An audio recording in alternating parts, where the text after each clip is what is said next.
Men have XY chromosomes while women have XX chromosomes. Now, what would happen if they lose one of these chromosomes?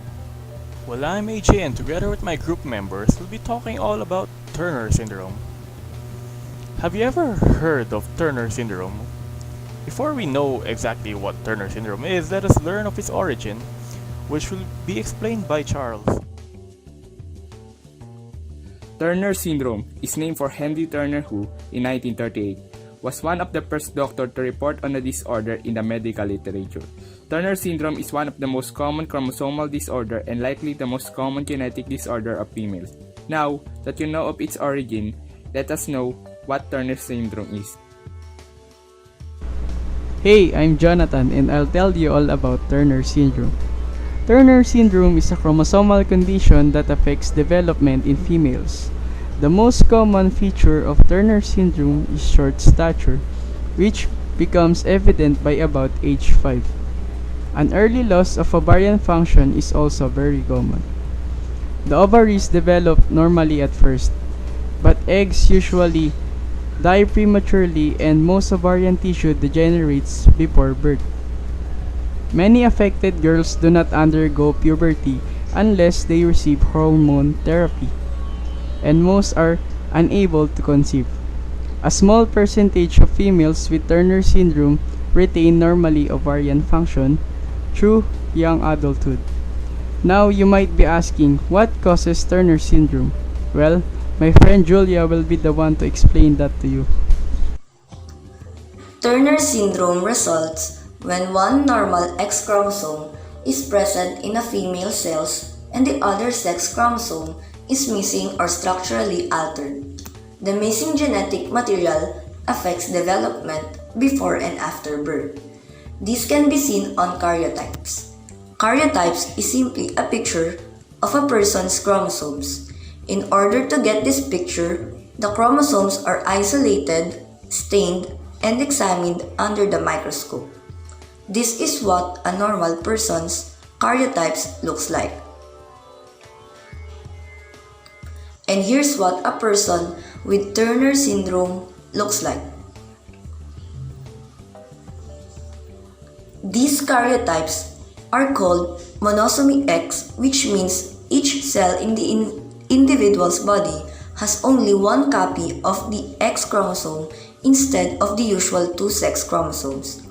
Turner syndrome can also occur if one of the sex chromosomes is partially missing or rearranged rather than completely absent. There are also cases where Turner syndrome only affects some of the cells of a person. This is called mosaicism. Also, Turner syndrome is not inherited, it is random.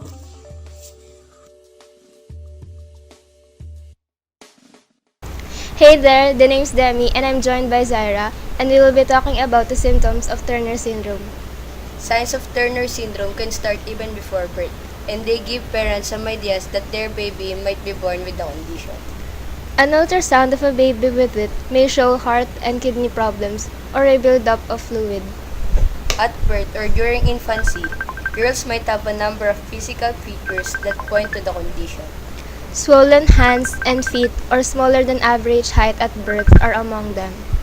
Others include a wide or web-like neck with extra fold of skin, Receding or small lower jaw and a high, narrow roof of the mouth.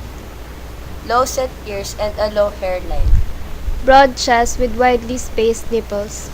arms that turn outward at the elbows, Short fingers and toes and narrow fingernails and toenails. delayed growth, In other females, throughout the lifespan, symptoms can continue and may include no growth spurts at expected times in childhood, a shorter height that then might ano yun? A shorter height that might be expected based on parents' height. learning disabilities, Inability to go through puberty normally because of ovarian failure. loss of menstrual cycles, Infertility. Of course, if you have Turner syndrome, there will be complications in your life. I'm Ruben de la Cruz, and these are the problems Turner syndrome gives. Heart problems because of its physical structure, increased chance of diabetes and high blood pressure. Hearing loss. Kidney problems that can raise the chance of high blood pressure and urinary tract infections. Immune disorders such as diabetes, inflammatory bowel disease, and hypothyroidism, when your thyroid gland can't make enough hormone to keep your body running as it should. Bleeding in the digestive tract, dental and vision problems. Scoliosis, which is a curving of the spine, and osteoporosis, which causes brittle bones. Learning disabilities. Women with Turner have trouble conceiving. Now, just because a person has Turner syndrome, it doesn't mean that all hope is lost.